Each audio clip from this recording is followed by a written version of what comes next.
மேஷராசி நண்பர்களுக்கான டிசம்பர் மாத ராசி பலன்கள். இந்த டிசம்பர் மாதத்தில் உங்களுக்கு சில மாற்றங்களே சமயம் நீங்கள் நீண்ட நாட்களாக வேலை சம்பந்தமாக கடுமையான முயற்சி எடுத்திருப்பீங்க. இது கொஞ்சம் 7 அதுக்கப்புறம் 15 இந்த 3 நாட்கள் வரையில் பிறந்த வியாபாரிகளுக்கு அரசாங்க வகையில் மாதத்தை பொறுத்த வரைக்கும் மேஷ ராசியில் பிறந்த படிக்கின்ற குழந்தைகள் தங்களுடைய படிப்பு சார்ந்த மாதத்தை பொறுத்த வரைக்கும் டிசம்பர் மாதத்தை பொறுத்த வரைக்கும் இந்த ராசியில் பிறந்த கடல் கடந்த வாழ்பவர்கள், ஃபாரினில் இருக்கேன் சார், நான் ஃபாரின்லேருந்து திரும்பி வர முடியுமா, குடும்பத்தோடு சேர முடியுமா அப்படின்னா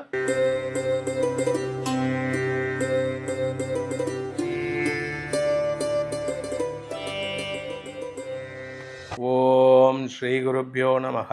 ஹரிஹி ஓம். ஜெய் புவனேஸ்வரி. ஜோதிடரகம் நேயர்களுக்கு உங்கள் வேத ஜோதிடர் பிரகாஷ் நரசிம்மனின் அன்பான வணக்கங்கள். டிசம்பர் மாத ராசி பலன்கள்.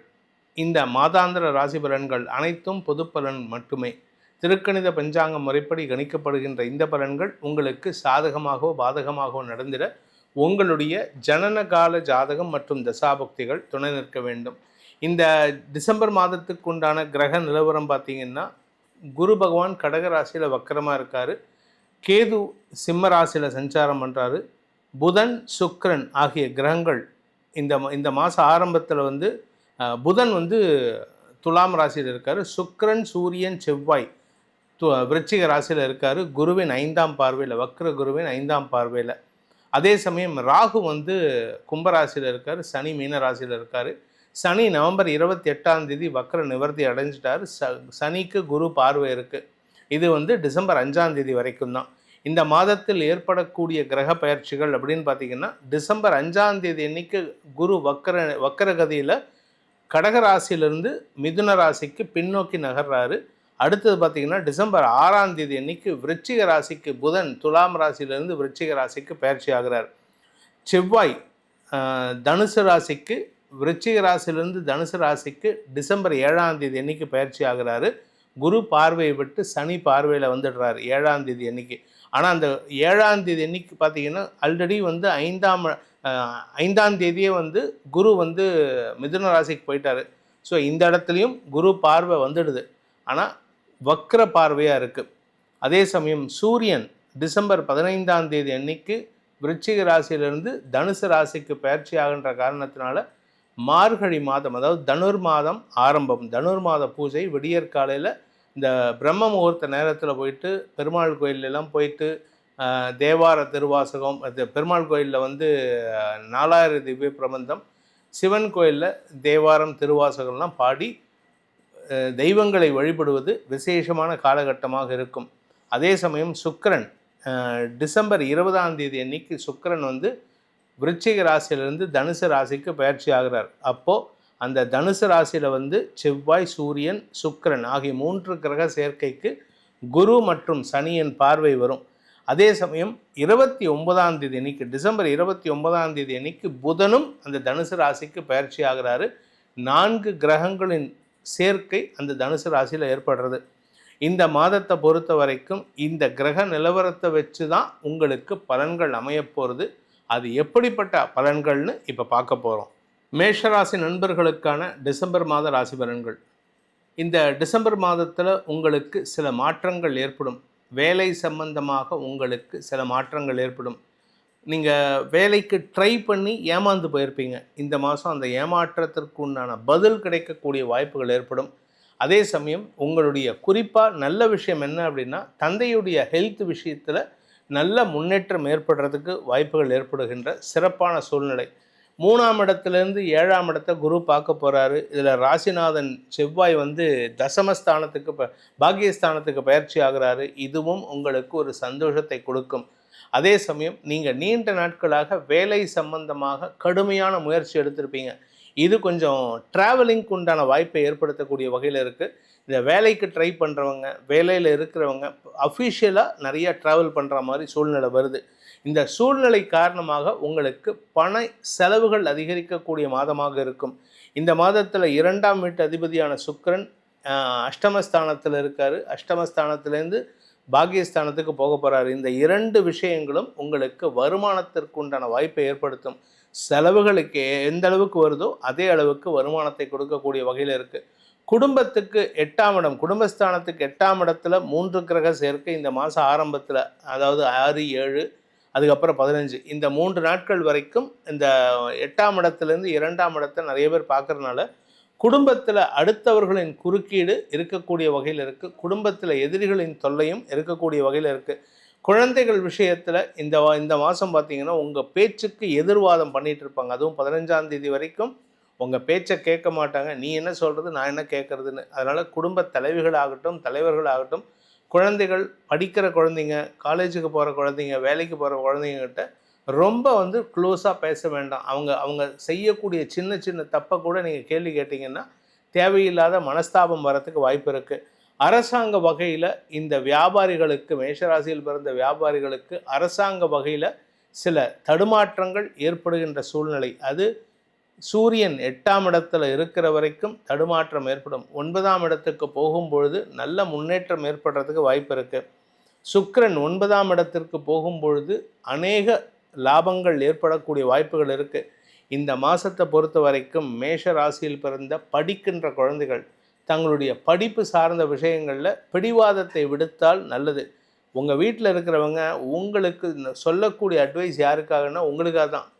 யாருக்கோ சொல்கிறாங்க, இந்த எருமை மாட்டு மேலே மழை பெஞ்சால் எப்படி நிற்குமோ அது மாதிரி குழந்தைங்க நின்னால் அந்த குழந்தைங்க எதிர்காலத்தில் அவங்களால பரிமளிக்க முடியாது, நல்ல ஃப்ளரிஷ் ஆக முடியாது. அப்பா அம்மா திட்டுறதை நான் தப்பாக எடுத்துப்பேன், எனக்கு பிடிக்கலை, நான் எனக்கு அவங்க பேச்சுக்கு எதிர்வாதம் பண்ணுவேன் அப்படின்னா உங்கள் எதிர்காலத்தை நீங்களே இருட்டடிச்சுக்கிறீங்கன்னு அர்த்தம். அதாவது உங்கள் எதிர்காலம்ங்கிறது ஒரு பெரிய டனல், அதாவது ஒரு சுரங்கப்பாதை மாதிரி. அதில் உங்கள் பெற்றோர்களின் அட்வைஸுங்கிறது அங்கங்கே வரக்கூடிய லைட் சிஸ்டம்.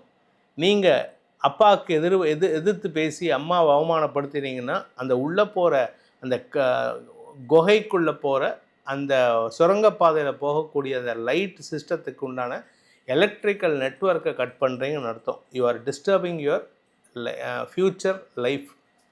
அதனால் உங்களுக்கு தான் அது நஷ்டமே தவிர பெற்றோர்களுக்கு என்ன மீறி போனால் புலம்புவாங்க, திட்டுவாங்க, அழுவாங்க. அதுக்கப்புறம் உங்கள்கிட்ட எதுவும் பேச மாட்டாங்க, எக்கெட்டு போ அப்படின்னு விட்ருவாங்க. அதனால் முடிஞ்ச வரைக்கும் பெற்றோர்கள் பேச்சை கேட்டு நடப்பது நல்லது.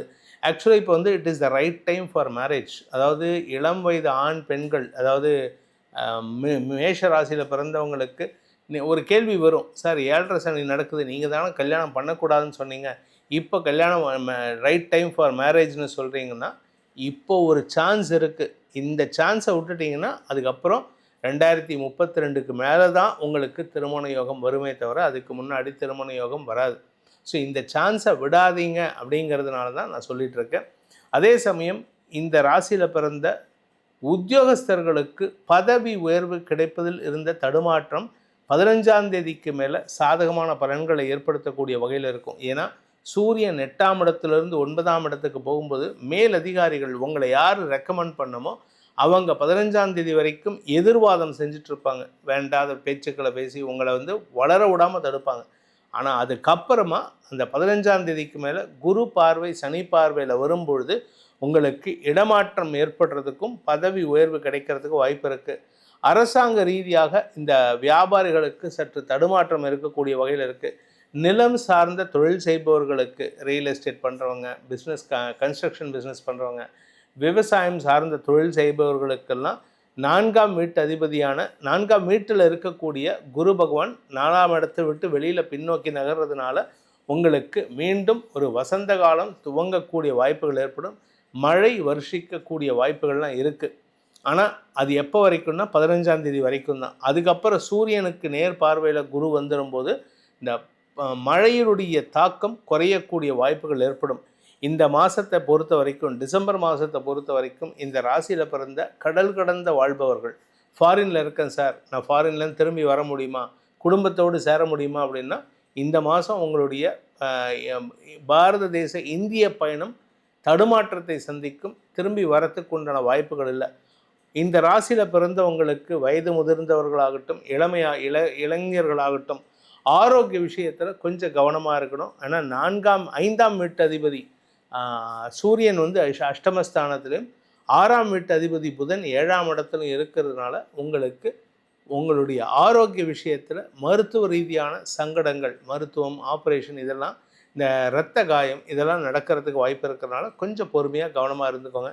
இந்த மாதத்திற்கு உண்டான பரிகாரம், அதாவது டிசம்பர் மாதத்துக்கு உண்டான பரிகாரம் அப்படின்னு பார்த்தீங்கன்னா, சிவபெருமான் வழிபாடு, கொடுமுடியில் இருக்கக்கூடிய மகுடேஸ்வரர் வழிபாடு செய்வது விசேஷ பலன்களை ஏற்படுத்தும். இந்த டிசம்பர் மாத ராசி பலன்கள் உங்கள் ராசிக்கு நான் சொல்லியிருக்கேன்.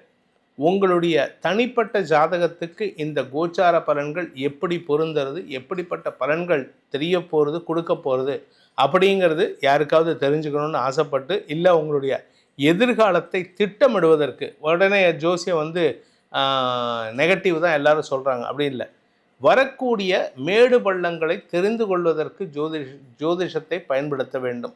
அப்படி உங்கள் வாழ்க்கையில் வரக்கூடிய ஏற்றங்களையும் இறக்கங்களையும் தெரிந்து கொள்வதற்கு அடுத்த 1 வருஷம் 6 மாதம் இல்லை அடுத்த மாதம் எப்படி இருக்குன்னு தெரிஞ்சுக்கணும்னு ஆசைப்படுறவங்க கீழே கொடுக்கப்பட்டுள்ள எமது தொலைபேசி எண்களில் தொடர்பு கொண்டு நேரடியாகவோ வாட்ஸ்அப் மூலமாகவோ தொடர்பு கொண்டு பலன்களை பெற்றுக்கொள்ளலாம். அதற்கு கட்டணம் உண்டு. இதன் மூலமாக உங்களுடைய எதிர்காலம் சிறப்பாக இருக்க வேண்டும் எனும் அடியேனின் பிரார்த்தனையை சமர்ப்பித்து உங்கள் அனைவருக்கும் நல்வாழ்த்துக்களை தெரிவித்துக் கொண்டு உங்களிடமிருந்து விடைபெறுவது உங்கள் வேத ஜோதிடர் பிரகாஷ் நரசிம்மனின் அன்பான வணக்கங்களுடன். நன்றி, வணக்கம்.